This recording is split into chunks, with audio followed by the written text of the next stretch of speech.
Crystal of Atlan is a brand new cross-platform MagicPunk themed multiplayer action RPG in which you'll choose a class, then take on missions as a member of the Adventurers Guild. This is what I'd describe as an instanced stage-based multiplayer RPG, and is similar in structure to games such as Vindictus and Soulworker, but with much faster combat and a modern anime art style.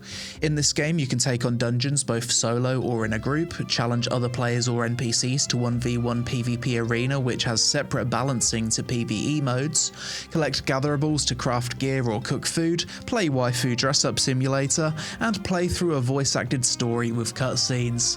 The biggest selling point of this game though is the combat.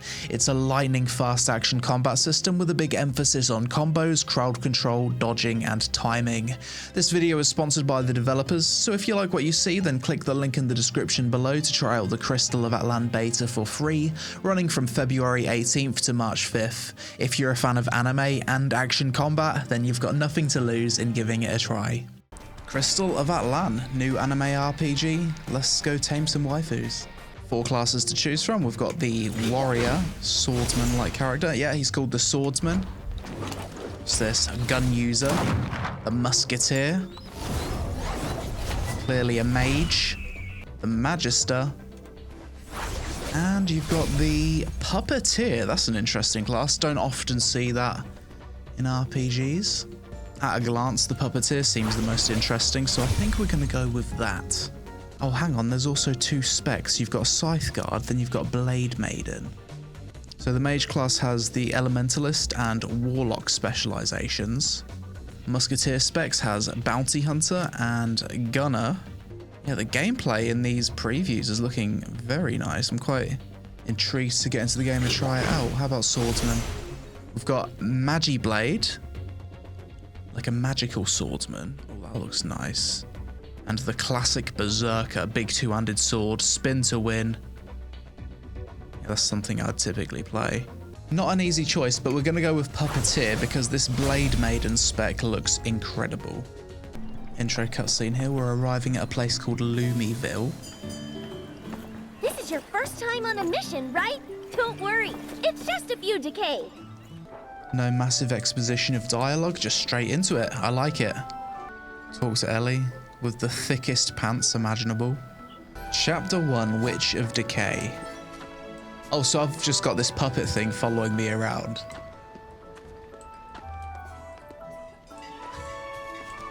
It's actually kind of creepy.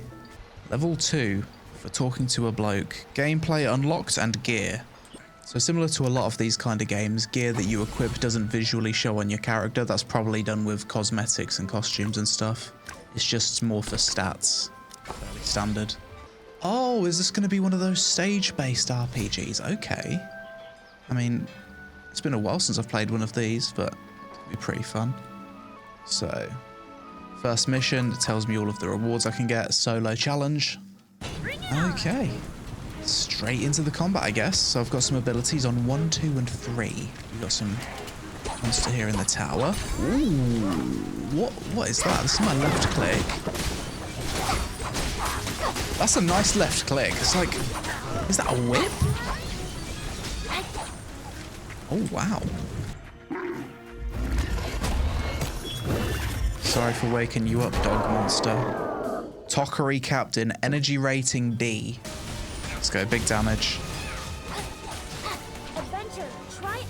Activate Resonance when you've gained 2 gauges of rage. Gain super armor and increased damage. Go on then.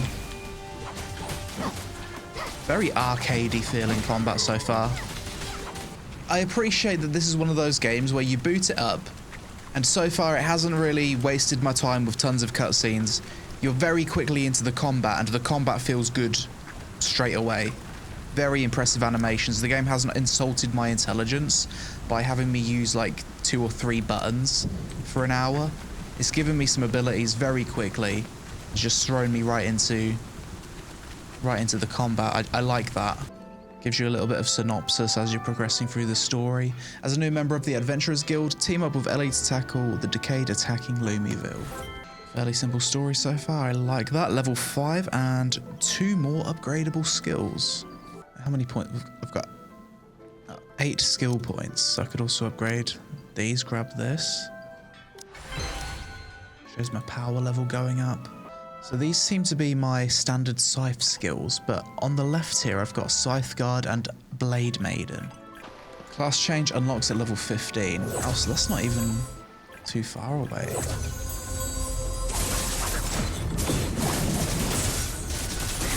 Hell yes.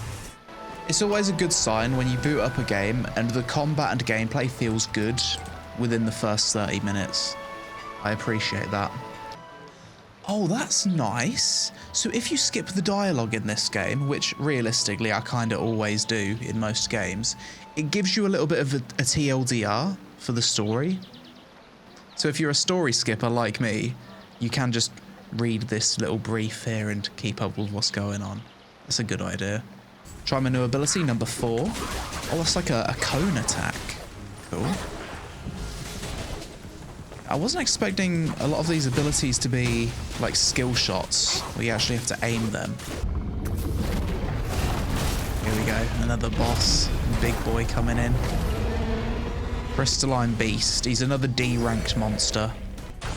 Whee! That did not give me a lot of time to dodge. He actually hit me. And again. Maybe I need to get good. Oh, sit down. The 82 combo. Epic Pioneer's coats. You know, we've been getting a lot of upgrades very early on into the game. Number go up, which makes the good chemicals release in your brain. Oh, stealth mode. I'm a sneaky waifu. Yeah, but what happens if I get caught though? Can I fight? Do I fail? Okay.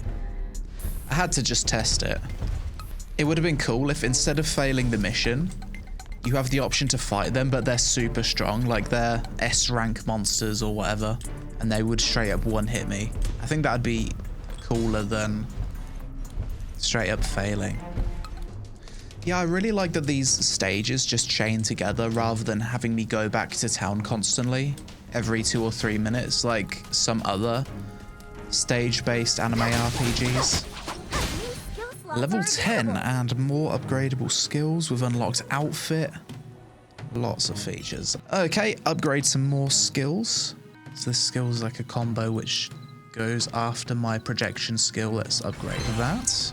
So that's all of my abilities unlocked. Now all I need to do is upgrade them some more. And in 5 levels, we're going to do a class change quest. So I've also got this menu pop up now, Adventure.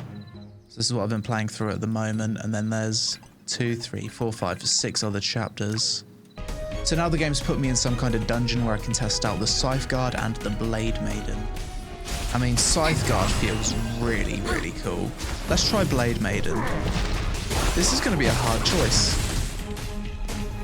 The speed of these abilities are crazy. So I like the Blade Maiden, but I feel like Scythe Guard was a little bit more fun, a little bit more impressive. Yeah, those numbers pop up so fast, that's crazy. Yeah, I think if you're someone that likes super fast-paced anime RPGs with action combat, this is probably a game you're going to enjoy. Oh, what's this? I've just unlocked the ability to customize my character further. Change her skin color a bit. Confirm. Orphans, rat, and drug. Wait, what? So now I'm expecting the game to open up a little bit. We've probably done most of the tutorial stuff now. What's this? Ranked match, solo. Oh, is this PvP?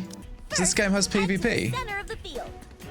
That's cool. We're gonna, looks like we've got a PvP tutorial against an NPC. I imagine the PvP in this game could be quite fun. So we've got him in a combo, and we can't do any more damage to him. So we're below a certain threshold. Disengage. Waiting for our energy to recover. Re-engage. Yeah, there's not many anime games of this style that really have PvP like this. I can't think of too many. At this point, we've checked out enough of the early game stuff, so I've boosted this character to level 60. We're going to try out a bunch of different classes and see what end game's looking like. Let's try and do the most challenging content possible. So for this, I've got 30 minutes to complete it. This seems to be like a group dungeon. We'll see. The game tells me that I need a group for it. We'll see how true that is. I'll go this way. Oh, God. Well, I just got debated. It's a good thing I'm the king of jumping puzzles. Spoke too soon. Wait, can we save it?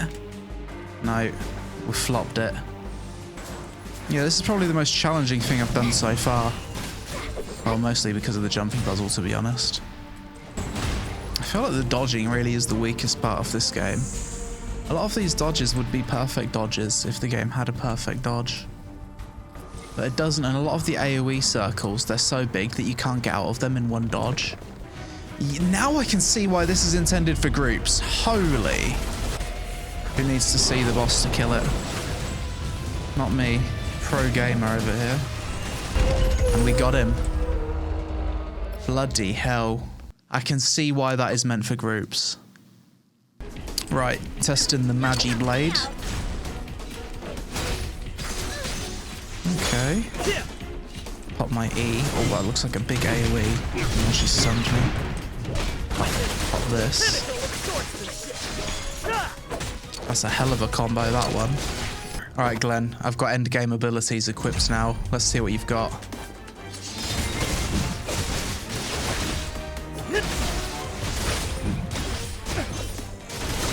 Oh my god. The endgame abilities are mental. This Magi Blade class is nuts. That was really close.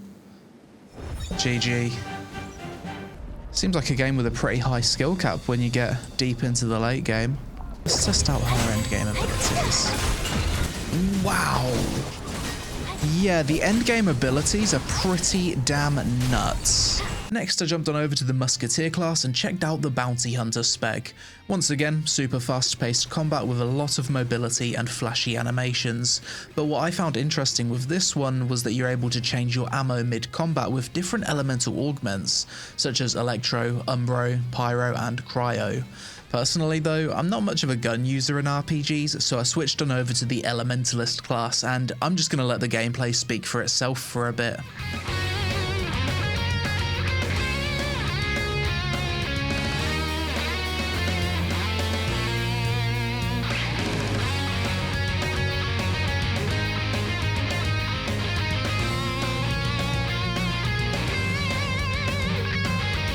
Yeah, Elementalist is definitely my favourite so far. I guess it's not surprising considering I play Mage in most RPGs, but I specifically like that your dodge is replaced with a blink, and some of these spell animations are kinda crazy, especially that big black hole ultimate. So that was Crystal of Atlan. The biggest thing I wish this game had was a perfect dodge. It just feels like that's one thing that's missing from the game's combat. Other than that, the combat is absolutely insane. If I was to try and explain this game to a friend, I think I'd say it's a mix between Blade and Soul, Vindictus, and Genshin. It's an interesting one. I think if you're a fan of this anime cel-shaded graphics art style and lightning fast action combat, probably a game to check out. But that's it for this video. Shout out to the devs for sponsoring me to try out the game. If you enjoyed it, click the link in the description below. Let me know your thoughts on the game in the comments, and I'll see you in the next one.